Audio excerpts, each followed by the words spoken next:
Assista o jogo do seu time, sem travamentos, em Full HD. Todos os canais liberados. E mais, centenas de filmes disponíveis para vocês. Acesse agora mesmo nosso site tvvianet.net e solicite um teste grátis. Canal Sou Vitória, o maior canal do Vitória no YouTube. Essa estatística sua aí, não. Repita aí, por favor. 4 jogos, 4 empates na Copa do Nordeste. Ah, na Copa do Nordeste. É porque eu não ouvi o Copa do Nordeste. É, Copa do Nordeste. Eu achei que você tinha falado 4 jogos na temporada. em casa e 4 empates. Porque aí a estatística estaria equivocada. Na verdade são 2, né? Não são 4. Empates? Sim, não, 2 empates contra 2 adversários de Série A.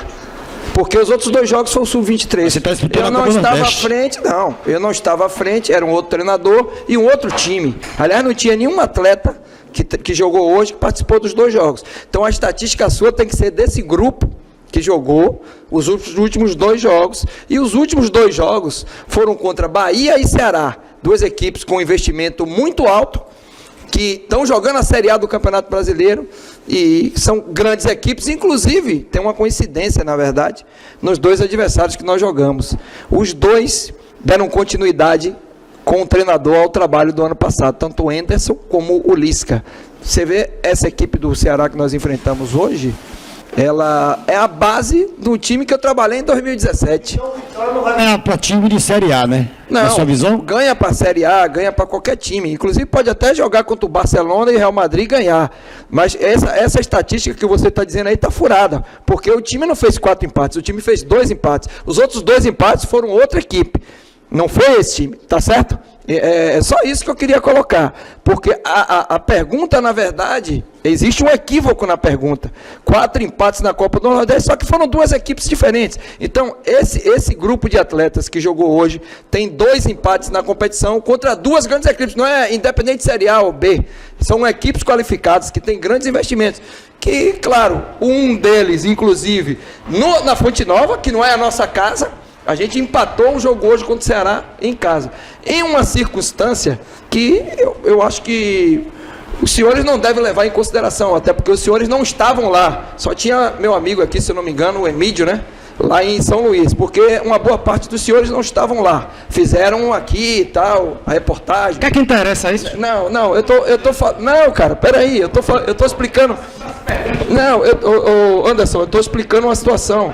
Eu vou explicar uma situação aqui agora que. Deixa eu falar, meu irmão. Peraí. Se você não deixar falar, eu vou levantar e vou sair, não vai ter entrevista, pô. Eu quero falar. Espera tá falando do time. Pode falar. Eu tô falando para vocês que nós empatamos hoje numa circunstância, isso que eu ia dizer agora, que nós perdemos 2 noites, uma para ir para São Luís, a outra para voltar. Não teve tempo suficiente, foram 66 horas a 16 horas de hoje, para a gente entrar em campo de novo. E isso, no sol que a gente jogou, no desgaste que a gente teve, a equipe sentiu na participação. É isso que eu estou querendo falar. É só isso, eu não estou criticando ninguém, nem dizendo que tem que ir, tem que ir. Eu não tenho nada a ver com isso, eu só estou querendo mostrar que a minha equipe, essa semana, foi castigada por um calendário. Tem um desgaste emocional em relação ao jogo de quarta-feira, que foi muito grande pelo que aconteceu, e a gente acabou de jogar, era quase meia-noite o jogo, saímos do hotel 3 horas da manhã para ir para o aeroporto, e quando nós saímos num voo 5 horas da manhã, ou seja, foram 2 noites que foram perdidas, para a gente fazer 2 jogos, com um intervalo de 66 horas, e isso tem um peso, é só isso que eu estou querendo dizer. Eu não tenho nada a ver quem foi e quem não foi, eu estou querendo mostrar que a viagem trouxe um desgaste físico, e esse desgaste físico teve interferência no resultado hoje. É muito simples o que eu estou querendo falar, e não tem nada de anormal, e nem estou justificando performance nem rendimento, não. Agora, a gente tem que levar em consideração todos os aspectos, e esse é um aspecto que o treinador tem que levar em consideração. Só que a gente não jogou para empatar e nem queria empatar, e a gente não queria estar com 4 empates, foi feito um planejamento, certo? Em momento nenhum eu estou dizendo que não teve os 4 empates, o que eu estou dizendo é que a análise dessa equipe, que jogou hoje tem que ser feita nos 2 jogos, que não foram eles que fizeram os 2 primeiros jogos. Então a gente tem que saber fazer análise. Só isso que eu estou falando. Não é pegar um pacote todo e jogar, por exemplo, no time que jogou hoje, o pacote dos 4 empates. A gente tem que ser justo, né, em relação à análise. Agora, eu tenho preocupação, claro, eu queria estar hoje com a vitória, eu estaria em primeiro ou segundo, porque o primeiro tem 5 pontos. Então, uma vitória hoje nos deixaria muito próximo de estar ou na liderança ou em segundo lugar, ou dentro da zona de classificação, que é o que a gente quer.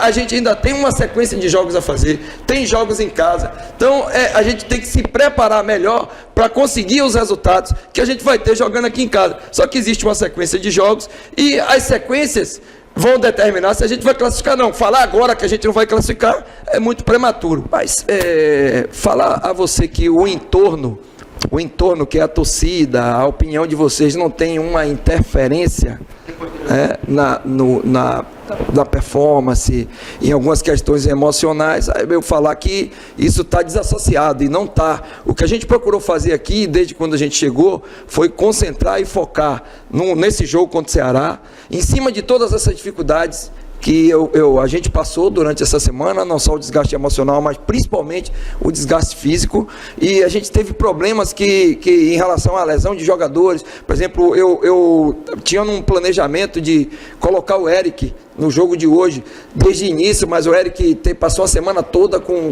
tomando antibiótico e não tinha condições de jogar os 90 minutos. Então, algumas situações que, por exemplo, o Neto não está ainda condicionado para jogar os 90. Então, as possibilidades que eu tinha para mudar um pouco a parte tática da equipe, elas foram muito prejudicadas por essa série de questões. Agora, falar que não existe uma interferência, claro que de fato existe. Agora, o que é que a gente tenta fazer? A gente tenta trabalhar o time, concentrar, focar, dar à equipe o suporte e a confiança necessária para a gente conseguir fazer o jogo. Acho que, taticamente, o jogo não foi um jogo ruim. A gente conseguiu abrir, o adversário foi superior, teve mais posse de bola que a gente, estava muito mais descansado, preservou os jogadores, chegaram com 2 dias de antecedência, jogaram quarta-feira com outro time. Então eles tinham toda a condição, e é um time que tem grande investimento, mas a gente conseguiu, e nosso trabalho hoje aí era para superar todas essas dificuldades de desgaste emocional, de desgaste físico,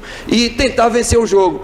E eu digo a você que a gente esteve próximo, porque a gente estava ganhando, tomou um gol no segundo tempo e poderia, ali quando estava 1-0, a gente teve uma oportunidade muito interessante de enfrentamento do Léo com o goleiro, que a gente poderia ter feito 2-0 e poderia ter mudado a história do jogo, e assim é o futebol. Então o trabalho, na verdade, foi feito para que a gente focasse e concentrasse no jogo de hoje. Mas sua pergunta muito inteligente. Realmente existe uma interferência, sim, a gente não pode negar, porque o entorno, apesar da gente tentar blindar os jogadores, tentar dar o máximo de confiança para eles, a gente sabe que existe rede social, existe jogadores que sabem tudo que acontece por fora do clube, e isso acaba interferindo um pouco, e o trabalho nosso é conseguir um antídoto para que eles se concentrem apenas no jogo, na qualidade de jogo.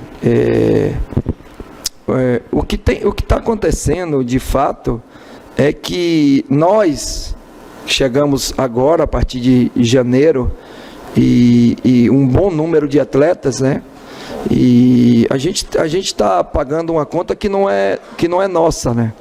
E é sempre muito melhor você ter sinergia com o torcedor, ter o time e a torcida jogar junto. Mas eu entendo exatamente o sentimento do torcedor nesse momento, e respeito o sentimento do torcedor, tá? Muito mais fácil, mas é uma coisa que eu aprendi ao longo desses anos que eu trabalho com futebol. A gente não vai ensinar torcedor a torcer, o nome já está falando, é torcedor, é emoção pura.